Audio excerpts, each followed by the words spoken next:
Muy buenas tardes a todos, esto es La Brújula, nos encontramos en una nueva edición de este programa semanal que hacemos aquí por TLB1, Toda la Verdad Primero. Lucas Carena es mi nombre para aquellos que miran el programa por primera vez. Y hoy en La Brújula tenemos una situación particular, no va a estar presente como lo es habitual mi amigo, compañero, coequiper y de alguna manera coproductor de este programa, de este espacio, que es Pablo Davoli. Así que podemos decir que La Brújula está renga porque no es La Brújula sin él, sin su participación. Pero vamos a intentar hacer una aproximación a algunos temas, sí, con un invitado que después de la presentación voy a presentar. Vamos a tratar de hacer una aproximación a un tema que consideramos de suma importancia, que tiene que ver con la hispanidad, que tiene que ver con la guerra semántica, con la batalla metafísica, como decía Salvador Borrego, que nos obliga a entender las verdaderas raíces de nuestra identidad cultural. Este programa, como siempre lo decimos, se encuentra consagrado a la Virgen, 3 veces admirable, Mater ter admirabilis de Schoenstatt, que es madre, que es reina y que es educadora de Schoenstatt. Así que hoy en La Brújula vamos a tratar de abordar la hispanidad en el contexto de una guerra semántica. Vamos primero a la presentación del programa.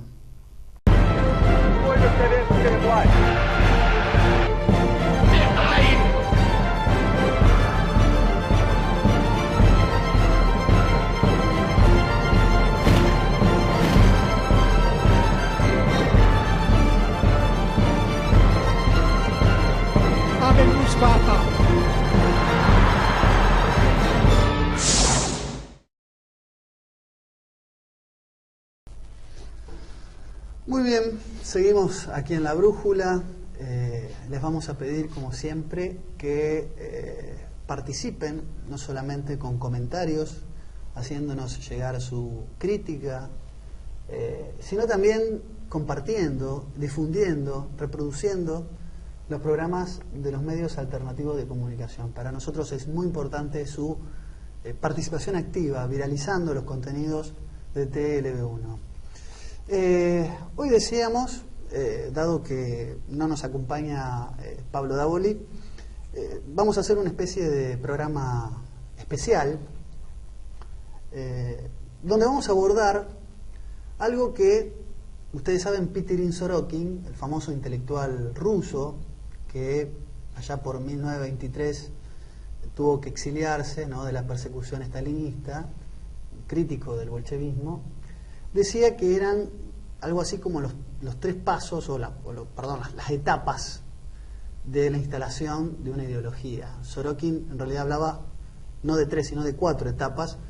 Hablaba de que para instalar una ideología, para instalar una idea en el imaginario colectivo, se requería primero de la reducción, tratar de reducir todo a un punto, simplificar la realidad de manera tal de no entenderla como un complejo multicausal, sino de manera simple, con una cierta chatura, mesetamiento de la realidad que siempre es compleja y cambiante.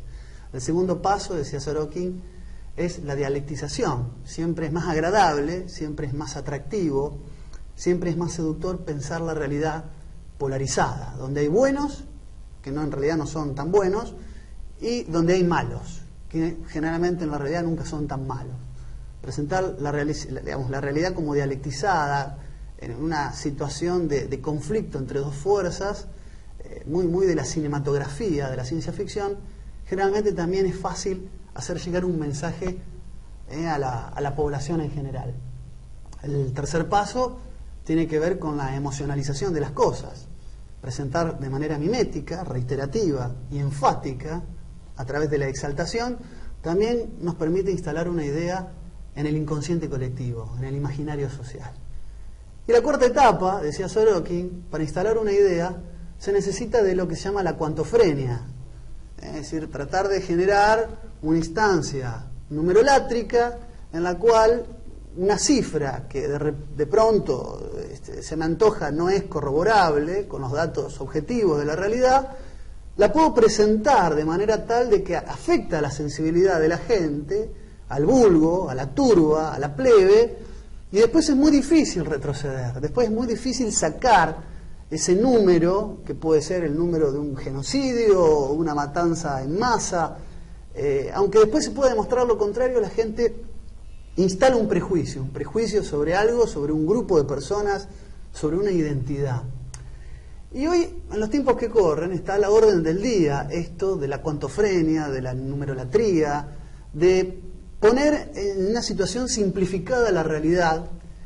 Y uno de los grandes ejes de ataque, creo yo, ha sido nuestra identidad hispanoamericana. Hablamos de hispanoamericano, hablamos de, en todo caso, iberoamericano, no de latinoamericano. Esto ya se ha encargado oportunamente el doctor Vuela de aclarar el porqué. Y para aclarar estas dudas, para tratar de un poco mostrarnos la realidad un poco más compleja, no contada, revisionista, tengo aquí a mi lado a un amigo de la casa y amigo personal, Patricio Lons. ¿Cómo estás? Gracias por invitarme. Patricio es investigador, se lo aclaro al público, es ensayista, es periodista y, por qué no también decirlo, historiador, ¿no? Ya que muchos se arrogan el título de historiador, que como tal no existe, sino que no existe. El que hace historia o el que... Sea el que escribe o investiga o publica algo, ¿no es cierto? Es como decir, qué sé yo, no hay título de teólogo, de licenciado en teología o licenciado en historia, pero no de teólogo o de historiador, ¿no? Es una manera a veces de señalar a alguien que se encarga de un área de conocimiento. Patricio, bueno, bienvenido a La Brújula. Vos sabés que no es costumbre en este programa entrevistar gente, pero bueno, dado que hoy estoy solo, me haces un poco compañía para no sentirme tan solo, digamos. Patricio, un poco la idea era hoy aproximar a la gente a una mirada un poco más cercana de la hispanidad en sentido amplio, pero en este contexto, como decíamos en la presentación, de la guerra semántica, ¿no? Es decir, tratar de entender a nuestra querida América, nuestras raíces identitarias, y no me refiero a la prosapia, no me refiero al linaje, sino a una identidad más de tipo cultural, espiritual. Y la primera pregunta que te arrojo para que compartas alguna reflexión es si hubiera habido América sin España.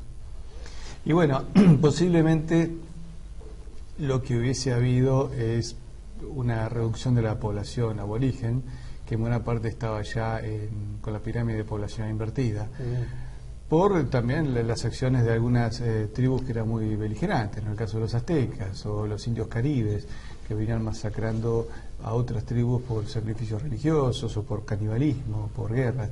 También había diferentes enfermedades o hambrunas. La población acá americana es básicamente de origen mongol, ¿no? A los asiáticos que llegaron navegando y que de alguna manera no podían volver a Asia y que no se desarrollaron al mismo nivel que sus primos asiáticos. Claro. China era un imperio y acá se venían reduciendo culturalmente, porque también que venían la marinería, no venían los grandes arquitectos, y así todo se logró. En algunos lugares Teotihuacán logró una ciudad magnífica, algunas cosas se lograron, pero había tribus que venían ya desapareciendo. Los taínos y muchas tribus eran tribus que ya un promedio de vida entre 16 y 22 años a causa de las guerras que tenían con otras tribus. Por lo tanto, si España no hubiese llegado acá, las posibilidades son más o menos 3 o 4. Una es que Inglaterra, si hubiese llegado, hubiese seguido avanzando y exterminando a la mayor cantidad posible de población autóctona, como han hecho los ingleses en casi todos los lugares que han podido hacerlo. La otra es que los rusos llegaron a Alaska y podían haber seguido avanzando muy lentamente y tal vez al fines del 1890, 1900 y pico hubiesen llegado a Tierra del Fuego. O la otra es que tal vez los chinos, los asiáticos hubiesen logrado continuar llegando y de alguna manera transportar todo su imperio hasta acá. Con lo cual tal vez América hablaría en ruso y rezaría en la iglesia ortodoxa, o hablaría en chino y serían confusionistas o tal vez maoístas, ¿no es cierto? Pero es bastante difícil hacer teoría contrafactual. Sí, porque me pongo la ¿qué hubiese contrafactual. ocurrido con la revolución soviética, la revolución maoísta? ¿Se habrían trasladado a América o no? Creo que no. En algún momento se hubiese producido una fractura natural. Pero bueno, evidentemente no era de Dios de que América fuese confusionista o ortodoxa rusa, ¿no? Parece que eligió a España, ¿no? Aquella frase de Pemán que decía que cuando Dios necesita una hazaña, sus ángeles miran a España. Y se eligió aquel extremo de Tartesos, que incluso en las antiguas escrituras se habla de que desde ese lugar se continuará la evangelización. Y los españoles aportan muchísimas cosas, muchísimos cambios acerca culturales. Incluso vos sabés que aporta el 90% de la dieta cárnica y cerealera. Cambia la dieta y se prolonga el promedio de vida de los pueblos americanos, que eran cientos de tribus dispersas, casi todas ágrafas, que empiezan a aprender a escribir sus propios idiomas. Culturas orales. ¿No es cierto? Claro, casi todas eran de tradiciones orales. Y terminan salvando sus lenguas gracias a que España trae un alfabeto, ¿no es cierto? Trae una nueva alimentación. Uno dice, bueno, pero también las enfermedades. Pero las enfermedades, siempre que una población se va trasladando y toma contacto con otras, se producen enfermedades. Yo imagino que los celtas, a medida que iban caminando por Europa, habrán trasladado enfermedades. Y lo mismo acá, no se sabe si una tribu, cuando llegaron los aztecas del norte de América a Mesoamérica, si no trasladaron enfermedades. Eso lamentablemente ocurre. También hubo enfermedades que se fueron de América a Europa. Eso es el continuo tratarse de un pueblo con otro. Es más, es algo que no se puede impedir hoy en día. Sí, acá me parece que está esto de la leyenda negra, ¿no? Acá aparece la leyenda negra, que bien decía Eva Perón decía, es una leyenda que la hicieron para engañarnos y se engaña el que quiere ser engañado. Y además porque se ha buscado de que tengamos un fuerte sentido de culpa. ¿Por qué? Y porque si nosotros empezamos a mirar nuestro continente, vemos que somos 500 millones de personas con el mismo idioma, la misma religión, tenemos un poder enorme y que han sabido fracturarnos y hacernos sentir siempre con complejo de culpa. ¿Viste esas películas americanas donde muestra al mexicano medio dormido, con el sombrero, que lo tapa todo, que es medio inútil, y nos ha mostrado a todos como pueblos inútiles? De que cuando hemos hecho cosas, todas las gestas que se han dado en América, se han tapado en la historia. O incluso cuando nosotros nos atrevemos en Malvinas, nos han caído con todos los cañones después, que han sido los cañones, digamos, de la clase política, ¿no? Los que han destruido todo el orgullo nacional y que han ido fragmentando nuestra sociedad, ¿no es cierto? Pero en su momento construimos un imperio que duró 3 siglos y ese imperio logró una moneda común y esa moneda común fue la primera moneda global del mundo. Hoy uno le dice eso a cualquier compatriota americano, un uruguayo, un argentino, un chileno, un mexicano, le decís, tenemos una moneda que era más fuerte que la libra esterlina o que fue base del dólar, y no te lo creen, ¿no es cierto? Sí, ahí vemos, perdón, te interrumpo, un mapa donde muestra en color rojo la extensión del imperio con el complemento en azul de la participación portuguesa. Claro, porque durante la época de Felipe II fue también rey de Portugal.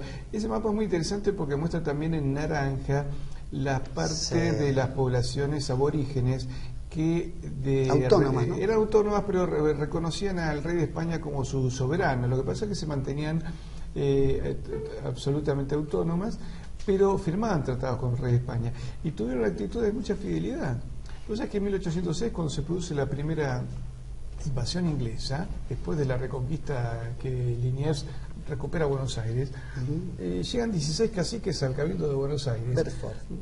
Claro, después de la derrota de Beresford y el triunfo de Liniers, llegan 16 caciques a Buenos Aires reclamando el por qué no fueron llamados para echar a los colorados, a los ingleses, a la basura inglesa, llegamos a decir, porque ellos habían firmado durante el gobierno del virrey Vértiz, que Vértiz era nuevo hispano, es decir, lo que es actual México.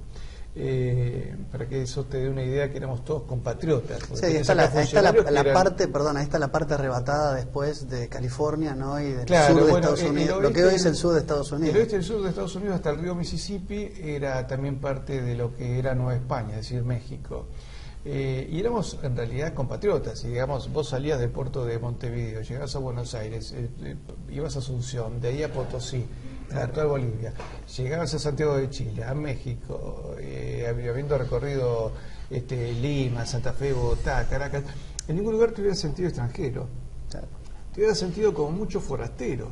Pero lo curioso es que podías haber cruzado Filipinas y también te hubiera sentido... Ahí está marcado, en las Islas Filipinas, ¿no? Como así es, parte del en Imperio Asia, que era parte de la hispanidad. Porque en realidad el Imperio Español no era un imperio en sentido estricto. Éramos reinos, porque en realidad nacemos juntos. Acá hay un error también de creer, eso lamentablemente las plumas de Galeano y tantos escribientes que han sido... Las venas abiertas de las cuales él mismo abjuró, ¿no es cierto? Sí, después se arrepintió. España, nosotros nacemos a la vez. Porque España en 1492 no era lo que hoy es la península ibérica completa, Claro. ¿no? Castilla de Aragón, León. De ahí que cuando Colón llega, trae la bandera de Castilla y León. La bandera de Castilla y León es la primera bandera argentina, no sé si la tenemos. Pero, La bandera estaba en algún momento, eh, señor director, la de Castilla y León. que es la primera tiene- bandera americana, porque en realidad nuestra primera nacionalidad es la castellana. Sí. Luego se fue conformando la península ibérica, luego se suma Portugal y luego se termina de conformar digamos, todo el continente americano junto con la conformación ibérica. Pero nuestra primera nacionalidad es castellana y nuestro primer escudo nos lo diseña Carlos V, Claro. que además era alemán. Y hoy eso resulta todo raro eso, pero es que en realidad conformamos una misma civilización, porque los pueblos no se definían por nacionalismo. Eso es muy posterior, esto creo que es Tratado de Westfalia, estamos yendo en otra Sí, época. 1648, ¿no? Sí, Cuando termina 1648. la guerra de los 30 años. Exactamente, pero hasta entonces la gente se definía básicamente se definía por la religión. Claro. Es decir, vos le preguntabas a Sí, perdón, guerra esta donde se ponía en juego el protestantismo, o sea, es una guerra muy monitoreada, impulsada por el protestantismo holandés. Claro, porque eso tenía que ver también con un cambio de la concepción económica, Claro. ¿cierto? Donde se concentraba La usura. la riqueza no, Claro. no era tanto producto del trabajo humano, sino más producto de la especulación y de la usura. Pero vos le preguntabas a un mexicano, te hubiera dicho nunca que era mexicano porque no existía, o a un rioplatense no te hubiera dicho jamás que era uruguayo o argentino. Todos se hubiesen definido por la fe, ¿no es cierto? Es decir, lo mismo te pasaba con un filipino. Todos le hubieras preguntado a usted que es filipino, no, todos te hubieran dicho que eran católicos y súbditos del rey, porque se definían así. De que, digamos, pero podía haber habitantes anglicanos, sí, y se los veía como extranjeros, era un inglés, pero no se lo veía como algo propio. Entonces, esa identidad nos permitió desarrollar naturalmente, al tener una misma religión y una misma lengua, desarrollar una misma moneda. Y con esa moneda vos caminabas hasta Filipinas, pero incluso comerciabas en China. El real de A8, famoso, que fue la primera moneda del imperio acá, y era, fue la base del yuan chino. Claro. Pero incluso la moneda española es base del dólar norteamericano, porque los norteamericanos cuando se rebelan contra Inglaterra, los ingleses le sacan el tesoro. Claro. Entonces ellos necesitaban una moneda y toman y crean una moneda basada en la moneda española. Entonces le llaman Spanish Mille Dollar, ¿no es cierto? Que duró hasta 1857. Entonces nosotros durante 3 siglos fuimos desarrollando una cultura común. La leyenda negra fue inventada incluso por los holandeses y los ingleses con la idea de destruir nuestra identidad y nuestro orgullo nacional. ¿Por qué? Porque si uno ve la riqueza de 500 millones de personas que hablan el mismo idioma, se encuentra con que es un poder muy grande. Porque, a ver, si Borges hubiese sido albanés, tendría 2 millones de lectores como mucho, ¿no es cierto? Si hubieran sido un Turkmenistán o Azerbaiyán, estaba muy limitado. Ahora, si vos sos una pluma castellana, tenés 500 millones de lectores. Entonces, además es un idioma fácilmente traducible al portugués. Tu pluma se transforma en peligrosa. Además. ¿No es cierto? Entonces llegás tal vez a 750 millones de personas. Entonces, te convertís ahí tenés una idea de que sos una potencia. Sí, yo creo que los pueblos hispánicos debemos desarrollar, por ejemplo, una fuerte industria cinematográfica en común. Si tenemos 500 millones de personas, los yanquis con 300 millones de habitantes tienen Hollywood, nosotros con 500 tenemos que desarrollar un cine comercialmente muy fuerte, que rescate y restaure y valorice nuestras hazañas, nuestros logros científicos. Pensá que acá, antes de la independencia, ya había avances científicos muy interesantes que han sido ocultados, pero incluso algunos adelantados a lo que luego se conoció en el resto del mundo anglosajón, ya se habían planteado acá. Y la Hispanoamérica había construido 25 universidades. Vos pensás que ya siendo Carlos V el emperador, ya tenemos los reyes católicos, y luego viene su nieto, Carlos V. Estamos hablando de los comienzos del imperio. Después de Isabel y Fernando vienen ya...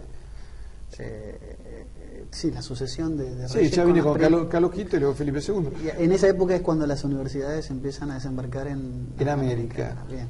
Entonces uno dice, bueno, pero con el oro que se llevaron.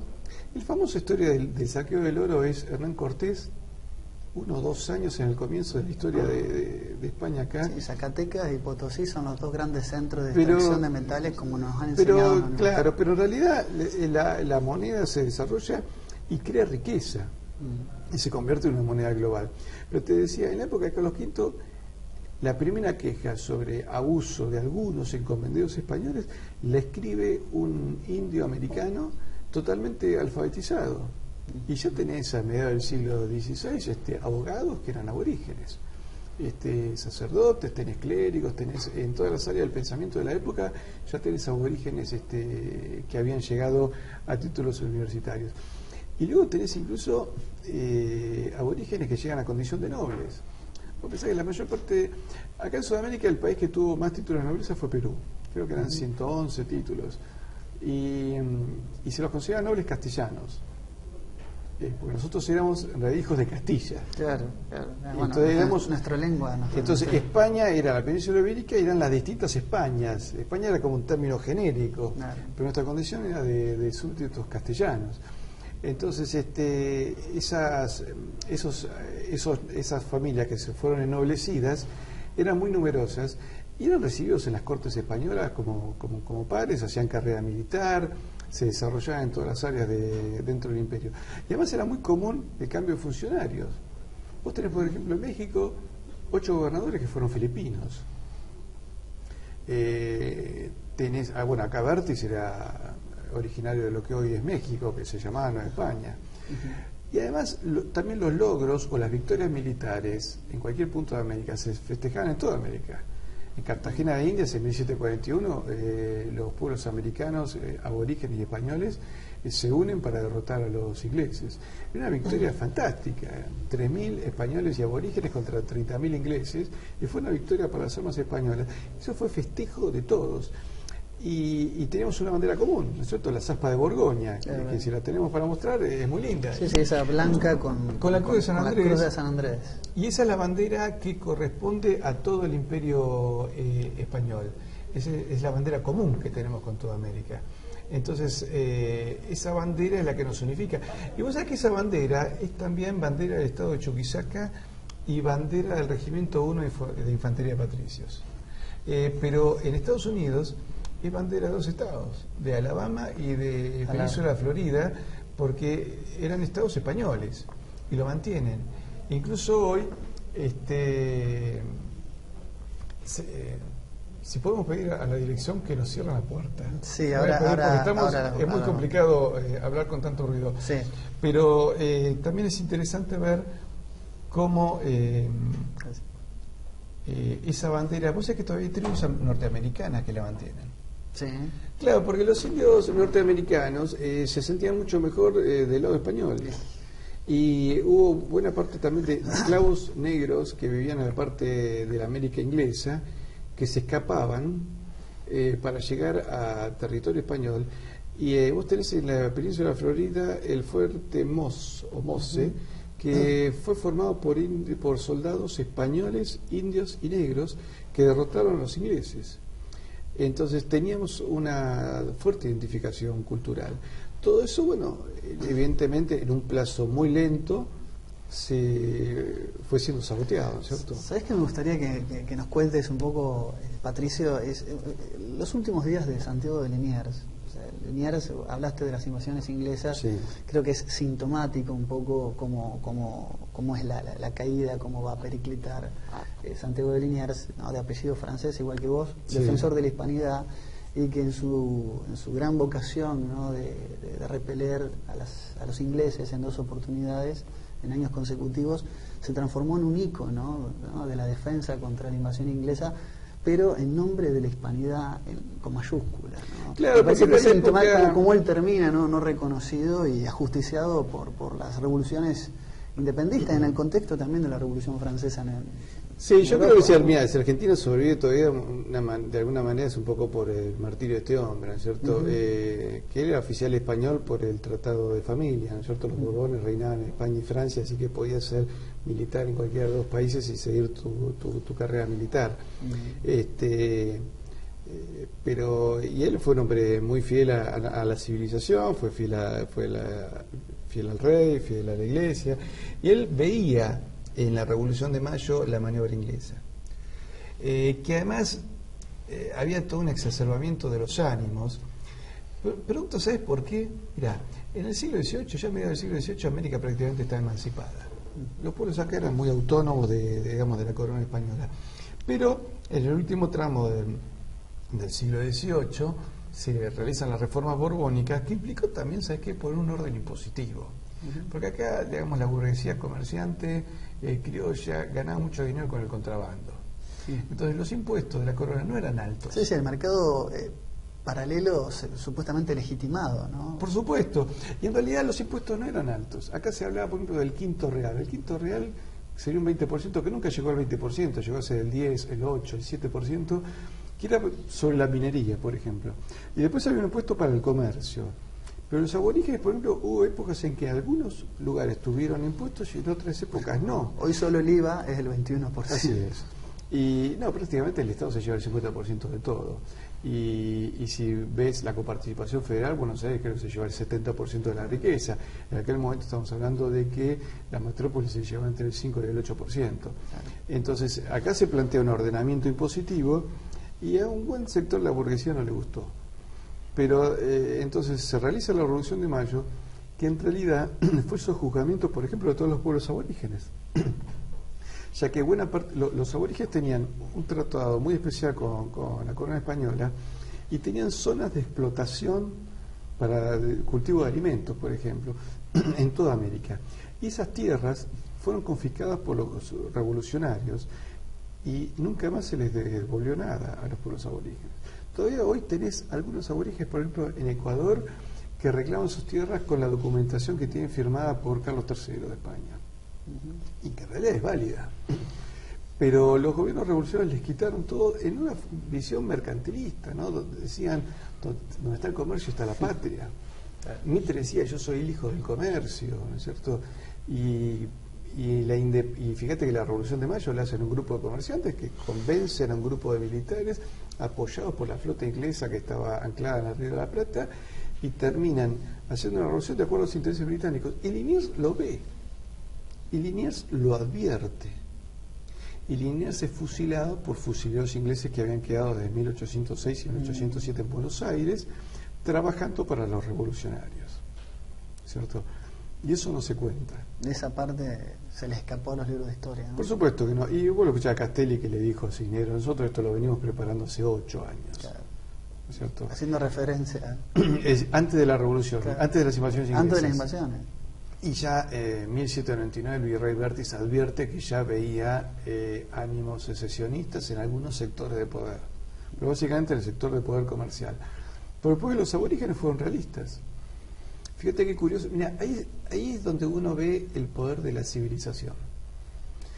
Liniers era típicamente europeo, de raza blanca, de familia aristocrática, y tiene una identidad cultural con caciques aborígenes porque profesaban la misma religión. Entonces eso implicaba profesar la misma manera de entender la sociedad, de entender la economía, de entender los valores de familia, de entender la educación. Valores que fíjate que hoy no tenés esos valores en común en la sociedad.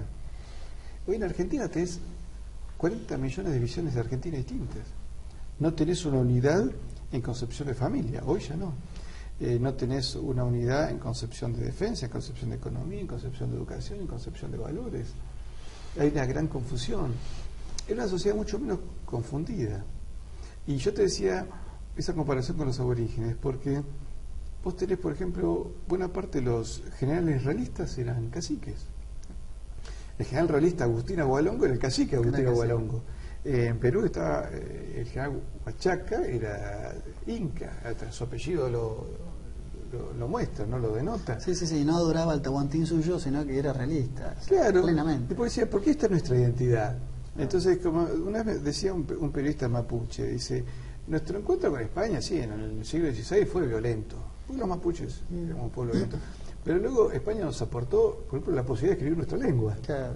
Y nos aportó la posibilidad de construir viviendas y aprender y conocer los evangelios y conocer una civilización y conocer a los sabios griegos.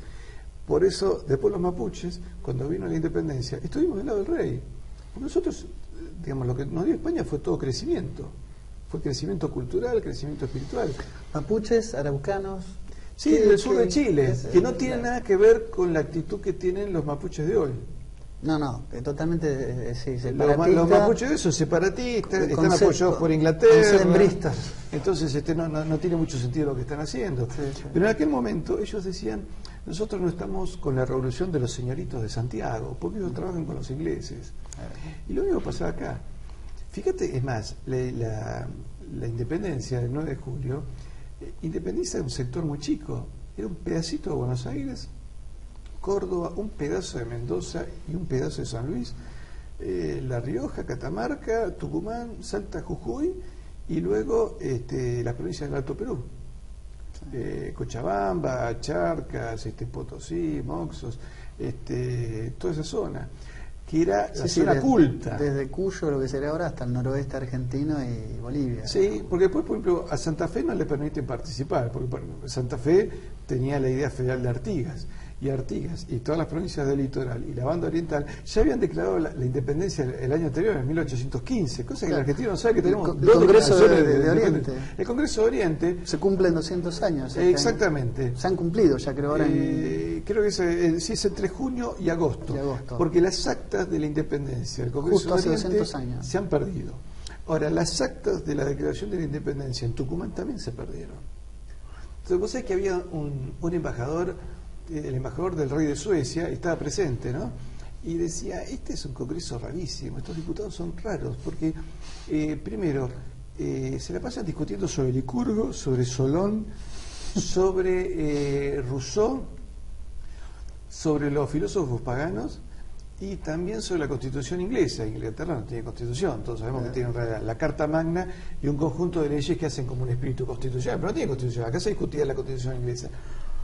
Pero no están discutiendo qué tamaño va a tener ese país, cuáles van a ser los objetivos estratégicos continentales, si van a ser bioceánicos o no, cuál va a ser la relación con España, o sea, se independizan, pasan a negociar o pasan a ser enemigos. ¿Qué va a pasar con los territorios aborígenes que reconocían al rey de España pero no estaban invitados? No participaron, toda la región patagónica no participó del Congreso de Tucumán, ni la región de Chaco Formoseño tampoco participó. Otro sector del antiguo virreinato del Río de la Plata, el Paraguay, no fue invitado directamente. Chile tampoco participa, San Martín no envía diputados, aunque se le pide. Directamente hace que Chile se convierta en un estado aparte. Entonces no determinan eso, no determinan qué sistema de gobierno, qué va a ser, república, monarquía, qué tipo de monarquía. Tampoco definen si van a mantener la lengua y la religión. Bueno, eso era básico. No, tampoco era tan básico. Cuando Argelia se independiza de Francia, determina, por ejemplo, queda abolido el idioma francés, queda abolida la Iglesia Católica, Argelia pasa a ser un país musulmán de lengua árabe y se expulsa a los franceses. Acá, ¿cómo ibas a hacer para expulsar a los españoles? Cuando éramos todos españoles nacidos en América, nuestros ancestros. Porque uno de los errores que hay en la interpretación es creer que acá había estados preexistentes, y acá no había estados preexistentes. No existía un Chile, un México, una Argentina, un Uruguay previa a la independencia. Sí, las provincias eran incluso más antiguas que los estados. Claro, y además te diría que tampoco había una España preexistente. Éramos todos hijos de una misma corona, que en realidad el rey lo que era la gran figura unificadora en espíritu de leyes. Claro. Y que nos permitía, ojo, también era ese espíritu de leyes nos permitía comerciar entre unos y otros, ¿no es cierto? Vos pensás, nosotros comerciamos, en 1810 comerciamos con Filipinas, y después que perdemos, que después de la Revolución de Mayo, se pierde, por ejemplo, todo el mercado asiático. Pero, por ejemplo, perdemos otra provincia en África. Los argentinos lo saben, que Guinea Ecuatorial era parte del Virreinato de Río de la Plata. Eran compatriotas nuestros. Y no lo sabíamos. Y de hecho no fueron invitados. Y a Artigas tampoco se lo invita. Se trata de que no venga. Es más, le dicen, ¿por qué no se subordinan a la corona de Perú, de Brasil? Pero luego del 9 de julio de 1816, acá también dice, che, y si pasamos a ser parte del imperio brasileño, así evitamos el federalismo de Artigas y logramos mantener el comercio concentrado en Buenos Aires. Fíjate la barbaridad que se planteaba. Y Pueyrredón dice, no, pero para liberarnos del federalismo de Artigas, más que Brasil, yo prefería entregarnos a Francia. O sea, se pusieron muy regaladores con lo ajeno a nuestro proceso. Pero Carlos María Albert quiere ofrecer las Provincias Unidas a Gran Bretaña. Dice, estas provincias están deseosas de sujetarse a las leyes inglesas y al buen sentido, del buen gobierno inglés. Cuando ve que los realistas podían ganar, no, le manda otra carta a Fernando VII diciendo, no, en realidad yo era un buen chico realista, pero me confundieron. Yo me metí en la revolución porque pasé por ahí, vi luz y me metí, pero en realidad soy una doncella engañada. Realmente es vergonzoso.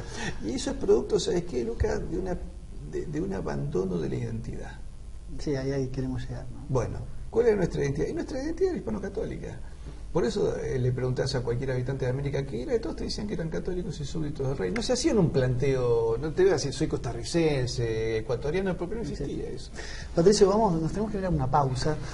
Puede ser una pregunta de perogrullo, pero te la voy a dejar picando para después del corte. En esto de la guerra semántica, hay como una especie de sustitución, de camino, una metonimia, una sustitución del término virreinato por colonia española. Te voy a preguntar por eso. Vamos a una pausa, no se vayan, enseguida estamos con más de esto que se titula La Brújula.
Muy bien, segundo y último bloque de este programa especial de La Brújula. Hoy sin Pablo, pero con un gran amigo y que, bueno, realmente disfruto conversando con él.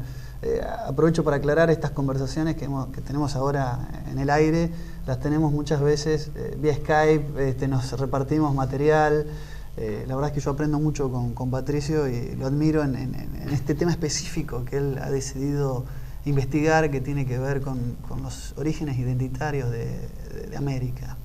Y yo te había dejado una pregunta en el tintero, te había dejado picando esto de la guerra semántica, que era el origen, un poco la tónica del programa, en torno a la leyenda negra, y esta sustitución maliciosa, inicua, del término virreinato, que tiene múltiples connotaciones y generalmente muy positivas, es decir, formar parte del reino, el virreinato, Y se ha hablado, y todavía se habla, incluso en círculos académicos de mucho prestigio, de colonia española, o sea, como decir, un colonialismo pseudoesclavista, ¿no? Donde estaba la mita, la encomienda, el yanaconazgo, todos esos sistemas de explotación. Incluso yo me acuerdo de haber sido víctima de esta antieducación tergiversada en la primaria, donde la visión que teníamos de la, digamos, de las épocas pre-independentistas, por así decirlo, era muy negativa, Y luego tuvimos 2 siglos de luz, de gloria, y progreso. Me gustaría escucharte. Claro, debíamos preguntarnos por qué hace 2 siglos que toda Hispanoamérica no progresa. Entonces, yo me acuerdo de chico, me preguntaba, pero ¿qué pasaba antes? ¿No es cierto? ¿Qué pasaba antes? Entonces, sí, evidentemente no éramos colonias. Ricardo Levene explica muy bien que en realidad éramos reinos de ultramar, si se quiere, pero formamos parte nosotros éramos los reinos argentinos, porque si bien Argentina no existía como nombre, pero de alguna manera se hablaba de los hijos del Plata, los hijos de Argento, del barco Centenera, que habla de esta tierra con ese nombre, pero no era un gentilicio, ¿no? Era como un nombre a la tierra, no a la gente. Entonces, la gente era lo que decíamos antes, católicos súbditos del rey. Súbditos además un esclavo, y no es así.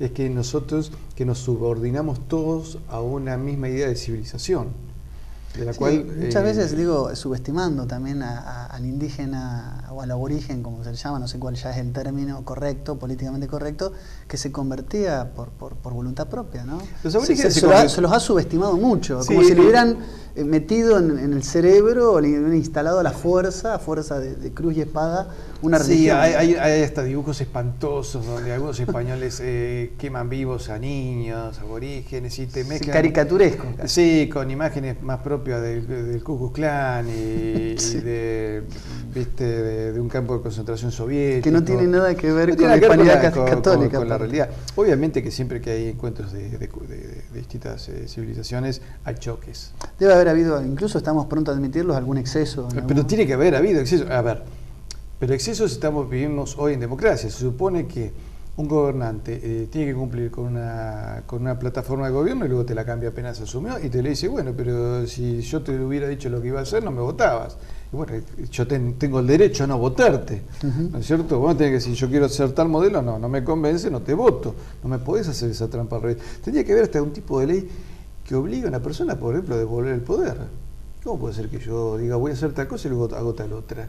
Entonces, el Congreso tendría que poder quitarme el poder. Pero acá, entonces, hay nuevos tabúes. Los abusos que tenemos por parte de nuestra clase política, como decíamos, la coparticipación federal es mínima. El Estado central se queda con toda la riqueza del país. Los abusos que destruyen la familia, la gente que está presa incluso por causas políticas y sin condena también.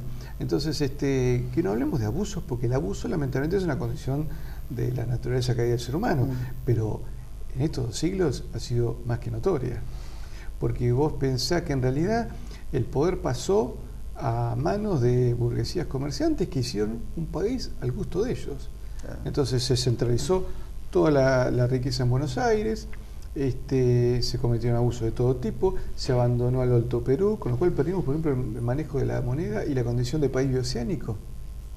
Que nosotros tuvimos siempre. Estados Unidos tardó hasta casi fines del siglo XIX. Sí, en general la geografía de los países del cono sur está claramente gestionada en favor de los ingleses. Sí, decir, porque ellos diseñaron, ¿sabes qué? Diseñaron estos países. ¿Y sabes cómo? Diseñaban puertos con un país alrededor. Claro. ¿No es cierto? Esa era la función, ¿no es cierto? Montevideo el puerto, Buenos Aires el puerto, Valparaíso el puerto, el Callao el puerto. Eso es sobre lo que ellos trabajaban.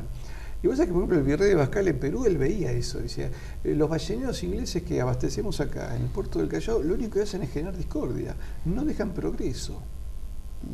Y vos tenés testimonios de distintos viajeros europeos, que por ejemplo en 1700 unos viajeros ingleses dicen, Buenos Aires es una ciudad feliz, hay 500 casas, hay poquita gente, de personas que viven felizmente, sin ningún tipo de preocupación. En realidad te diría que era muy bucólica la vida, era bastante tranquila, sin sobresaltos. no tenías inflación, impuestos sorpresivos, abuso de poder. Los abusos de poder vos lo notás, por ejemplo, en la Revolución de Mayo, ¿no es cierto?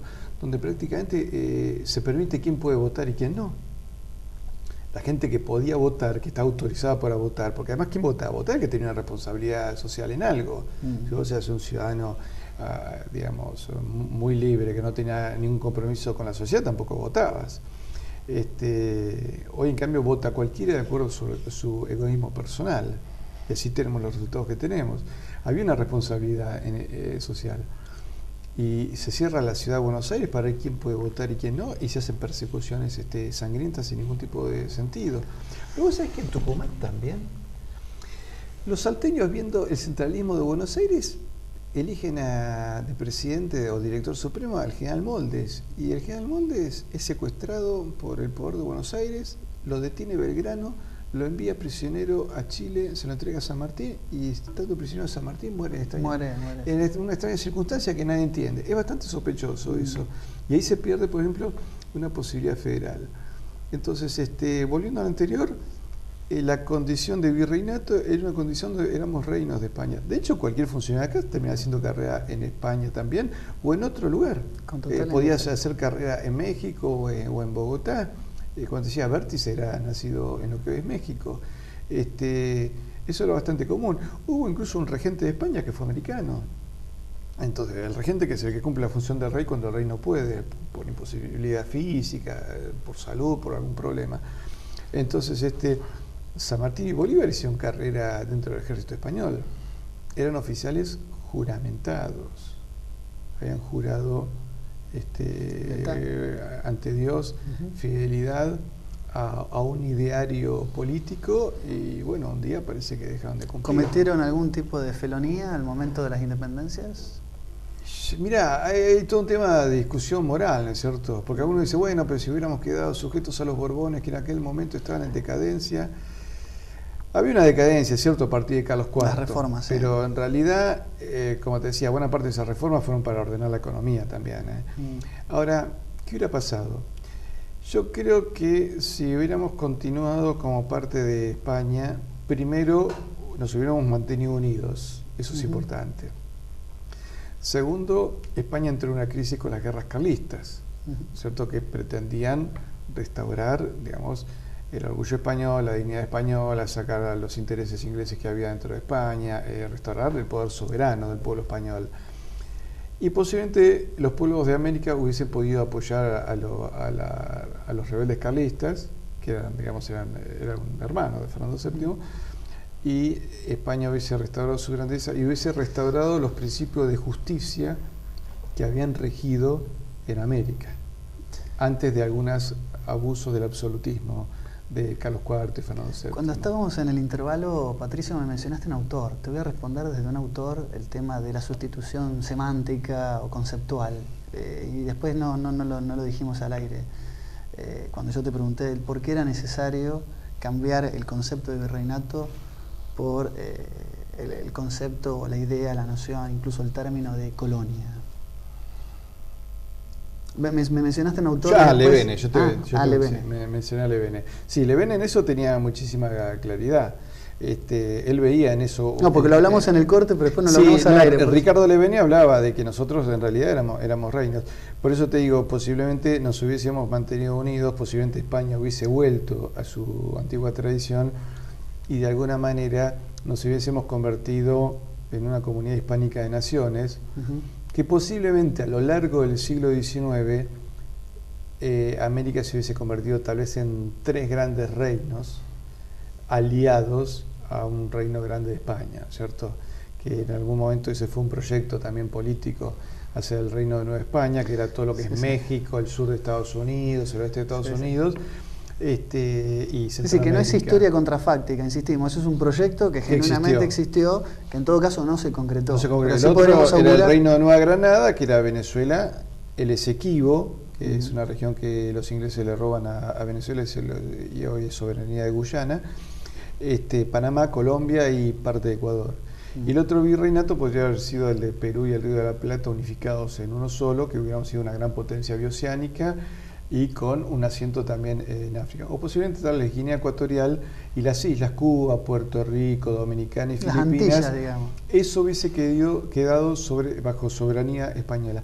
Que de hecho continuaron, no se plegaron. Claro. Y más, creo que lo único que se pliega en algún momento a la revolución es República Dominicana. Pero en 1860 el gobierno electo por el pueblo dominicano pide volver a formar parte de España, porque ve que todo el siglo XIX es una sucesión de guerras civiles en América que llevan a la disolución.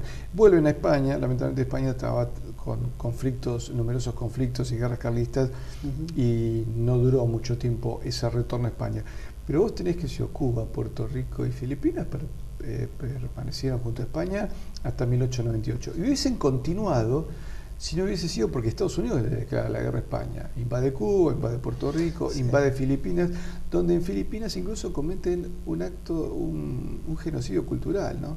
Toda una ingeniería social para borrarles el idioma. Los filipinos abandonan el español y son obligados a hablar inglés. Les ponen los medios de comunicación, vos tenés que hacer un trámite ante el Estado y tenías que hacerlo todo en inglés, hasta que el filipino olvidó el idioma. Es un país rarísimo, donde vos te podés llamar José Ramos y hablas en inglés. Es extrañísimo. La ciudad se llama Corazón Aquino, que fue presidente, y hablaba en inglés, y como que habían perdido el idioma. Dice, ¿qué es este país español en sus nombres, en sus costumbres? Se mantuvieron fieles a la religión, eso sí, tal vez porque tardaron un siglo más. Acá todo el periodo del siglo XIX fue también un periodo donde se saboteó el espíritu religioso, porque había que sabotear la identidad. Incluso además los uruguayos se independizan de nosotros, no de España. Ellos no son conscientes que también se independizaron antes de España. Por lo menos, si no en 1816, sí en 1815. Ellos viven como que se independizan de Argentina, como si hubiesen sido de un repollo, y para ser diferentes de nosotros, porque son muy parecidos a nosotros, la educación de ellos fue muy laicista, ¿no es cierto? Exageradamente, para ver si podían hacer una diferencia entre ellos y nosotros. Y luego, bueno, los chauvinismos fueron fagocitados a través del deporte, guerras que tuvimos, confrontaciones inútiles, y por una educación que nos ha llevado a ver siempre al vecino como un enemigo, ¿no es cierto? Eso lamentablemente hemos caído todos en esa trampa. Cuando te vuelvo a decir, debemos ver que somos 500 millones de compatriotas, que tenemos un mercado de 500 millones de compatriotas con los cuales tenemos que empezar a trabajar. Yo no sé si se podría recrear un solo Estado, pero sí políticas comunes en economía, complementación económica, cultural, cinematográfica, por ejemplo, y de defensa. Nosotros tenemos que tener un sistema donde si tocan a uno tenemos que saltar los 25. Pero además, si hay un conflicto entre dos de nosotros, las demás naciones tenemos que meternos en el medio para que no haya un conflicto. ¿Cierto? Fíjate cuando fue la guerra del Chaco entre Bolivia y Paraguay. Gracias a la gestión de Saavedra Lamas y el gobierno argentino que se logra parar esa guerra, ¿no es cierto? Que significó el Premio Nobel de la Paz para Saavedra Lamas. Y así tenemos que trabajar. Tenemos que buscar una alianza también con Brasil y tratar de entendernos y complementarnos. Estamos en el mismo continente y tenemos que utilizar nuestros recursos naturales de manera compartida y en beneficio mutuo. Y tenemos que borrar las diferencias. Yo creo que los puntos de diferencia, hasta los puntos geográficos de diferencia, tienen que ser la base, el punto de apalancamiento para trabajar en conjunto. Yo creo que si vos y yo discutimos sobre esta mesa, no tenemos que partirla en dos, tenemos que acomodarnos a los dos y ver qué podemos hacer. Es más, creo que hasta Malvinas tendría que ser una gesta de todo el pueblo sudamericano. Tendría que ser hasta una bandera de unidad para todos en común reclamarla y de luego poder desarrollar todas las riquezas de la Argentina. Lo que ahí está en juego es la proyección antártica, por supuesto. La llave del pasaje de Drake. No es una guerra que haya significado simplemente, como se la llama, guerra de las Malvinas o del Atlántico Sur. No, es mucho más grave. Mucho más grave. Fíjate la ceguera que tuvimos argentinos y chilenos cuando estuvimos a punto de entrar en guerra, en la época que Pinochet y Videla gobernaban. Mediante, o sea, sin hablar de que el Tratado del Tear ya estaba en vigencia, ¿no? Claro, el Tratado Interamericano de Asistencia Recíproca ante invasores externos. Y fíjate que incluso ante esa hipótesis y conflicto que teníamos, cuando se produce la guerra de Malvinas en el 82, 4 años después de que estuvimos a punto de entrar en guerra con Chile, y Chile apoya a Inglaterra. Bueno, ahí está la violación del Tratado de Fue un Teatro. acto, pero no, pero el tema de Chile, si bien nos molesta esa actitud, fue un acto reflejo que ellos tuvieron. Pero fíjate que Inglaterra les pagó mal, Casi porque una reacción. Inglaterra no reconoce la soberanía argentina sobre el sector argentino y no reconoce la soberanía chilena sobre el sector chileno antártico, en la Antártida, ¿no es cierto? No nos reconoce en absoluto. O sea, le pagó mal Inglaterra a Chile. Y los chilenos y los argentinos tenemos que ver que ha sido una trampa en la que hemos caído al dividirnos. Sí. ¿Por qué? Porque antes de 1810, 1816 no existía Argentina o Chile. No. Cuando a mí me dicen no, porque se liberaron 3 países en la gesta de independencia, no, se balcanizaron, nos dividieron, se modificaron muchísimo las fronteras. Perú era distinto, por ejemplo, Perú perdió todo el mar peruano que iba de Panamá hasta el río Biobío, por ejemplo. Perdió la capitanía de Chile, perdió parte de Ecuador. México perdió el 60% del territorio, a todo Filipinas. Nosotros perdimos, en 1816 perdimos 1,5 millones de kilómetros cuadrados, porque perdimos Bolivia, la salida al Pacífico, perdimos Paraguay, perdimos Guinea Ecuatorial. Bolivia, a su vez, en el conflicto de la guerra del Pacífico con Chile, pierde la salida al mar, ¿no es cierto? Al Pacífico. Un litoral de 400 kilómetros donde hay creo que 4 puertos chilenos de profundo comercio exterior, que eso hubiese sido soberanía argentina, y Bolivia, si Bolivia no existía, ¿no es cierto? Podemos decir que hay una única identidad que está, obviamente es el ejemplo más cabal, que mejor retrata este lema del divide y reinarás o divide y Sí, triunfarás, ¿no? y en eso los ingleses han sido brillantes, ¿no? Y eso es guerra cultural, para balcanizarnos. Porque, bueno, Inglaterra también, lamentablemente, al perder ellos su identidad, a partir de Enrique VIII, se convirtió en una nación que empezó a avasallar a los distintos pueblos, ¿no es cierto? Sí. Porque antes Inglaterra no era así, era un país realmente mucho más agradable. Sí.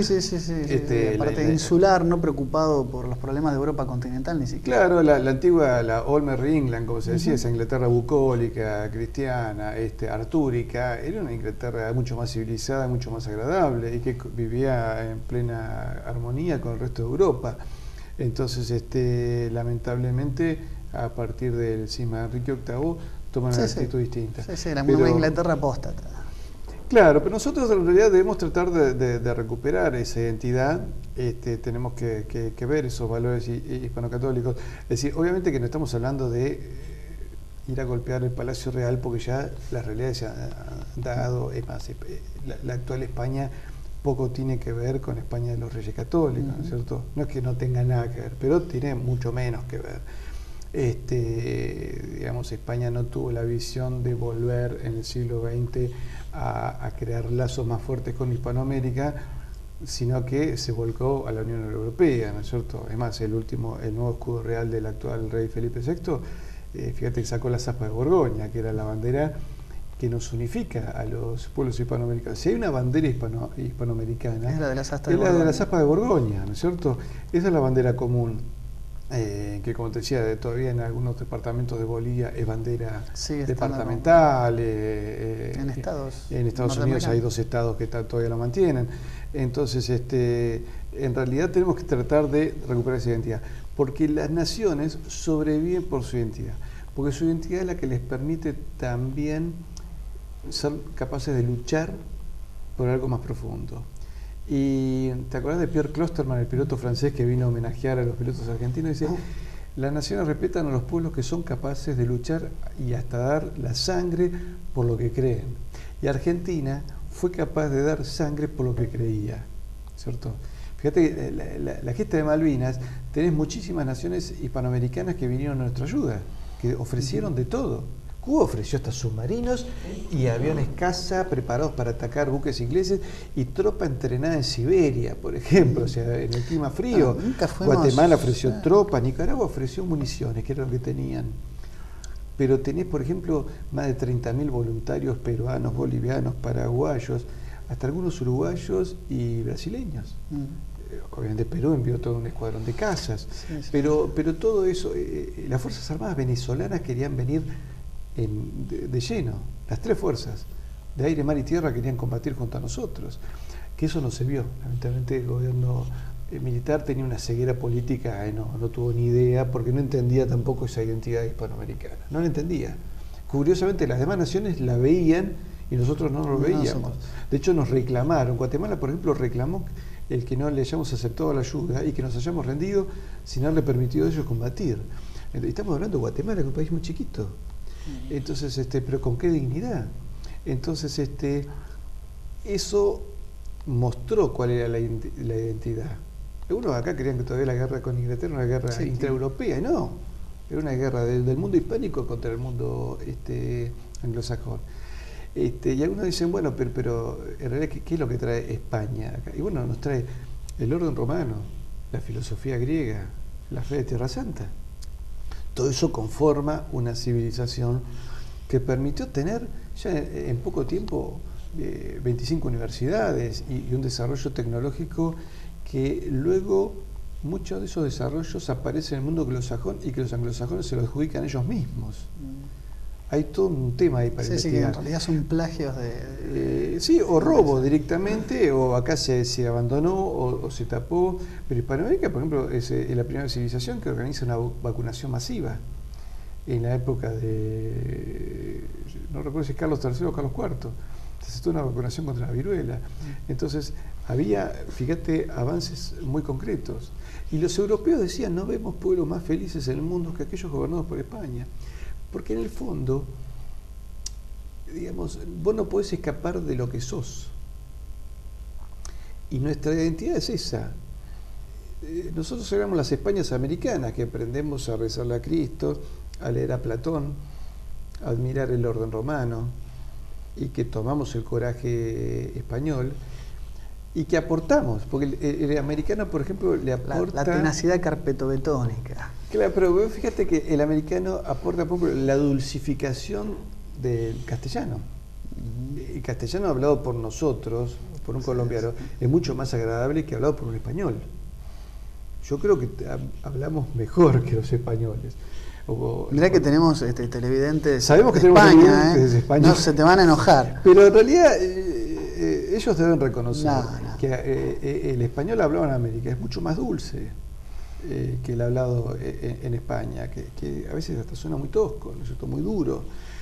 Pero es gracias a España que hablamos esta lengua. Hablamos la lengua de Quevedo, la lengua de Cervantes, la lengua de López de Vega, una lengua que te permite expresar ideas. Me acuerdo una vez un amigo mío me decía, no, pero si no hubiéramos venido los españoles, nosotros seríamos, y le digo a este amigo mío, le digo, pero vos sos hijo de polacos y de ucranianos.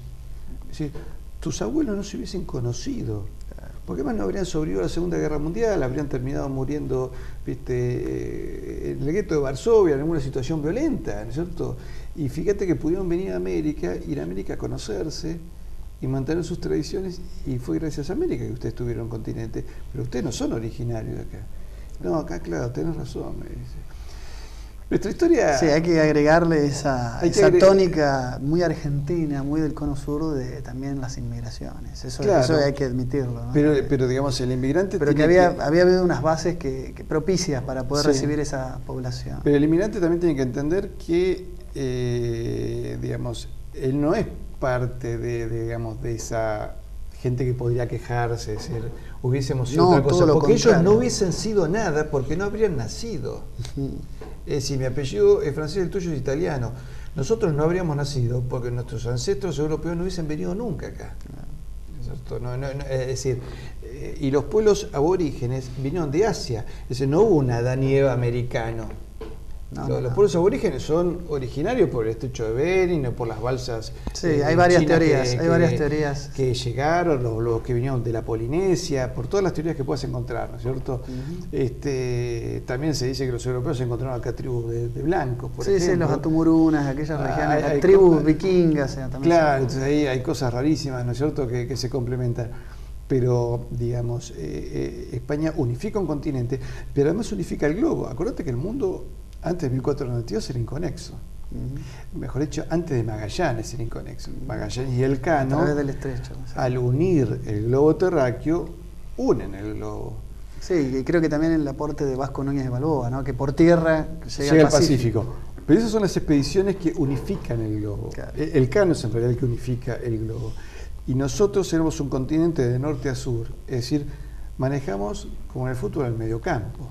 Entonces, yo soy muy especialista de fútbol, porque si vos manejás el mediocampo, sostenés bien la defensa el volante. Y podés lograr el ataque más efectivo. Y nosotros teníamos ese poder geopolítico y teníamos una moneda que, como te decía antes, caminaba hasta China. Es decir, teníamos la primera moneda global. Analicemos lo que perdimos para entender quién nos está inventando la leyenda negra y no creernos esa leyenda negra que dice que éramos malos, terribles y demás. No, fuimos a una civilización con sus grises, por supuesto, con sus blancos sus y con bemoles, sus negros, obviamente, como tienen todos. Pero fue una civilización que permitió que la raza que ya había nacido en esta tierra sobreviviera. En las colonias inglesas no sobrevivió ni Pocahontas. Patricio, nos quedamos sin tiempo, se nos termina el programa. Te agradezco esta visita, esta entrevista. Muy enjundiosas realmente tus aclaraciones, tus palabras, tus reflexiones. Esperemos poder hacer alguna segunda vuelta, algún balotaje, rever algunos de estos temas y profundizar la problemática de la guerra semántica, de las leyendas negras, que es tan interesante, no solo para nosotros como argentinos, sino para la patria grande, ¿no? Para los pueblos mal llamados latinoamericanos, para la Hispanoamérica. Sí, sí. Otro día podemos hablar de los procesos que fueron generando ese cambio, esa guerra semántica, que fueron varios pasos que nos fueron convenciendo de que en realidad no éramos grandes, sino que éramos perversos y que éramos mejor que nos balcanizaran hasta llegar a algunos estados. Sí, nos han condicionado como el perro de Pavlov, con solo decir nuestro pasado pre-independentista, ya se nos eriza la piel y nos tenemos que pedir perdón por anticipado. Así es, y han creado hasta estados de tamaño municipal como son los estados de Centroamérica, ¿no? Que lamentablemente los han fraccionado, atomizado en 7, 8 países minúsculos sin posibilidad ni destino, ¿cierto? Muchas gracias, Patricio. Gracias a vos. Será hasta la semana que viene, como todos los miércoles. Esto ha sido La Brújula. Esperamos reencontrarnos por TLB1, toda la verdad. Primero, gracias. Siempre muchas gracias por estar.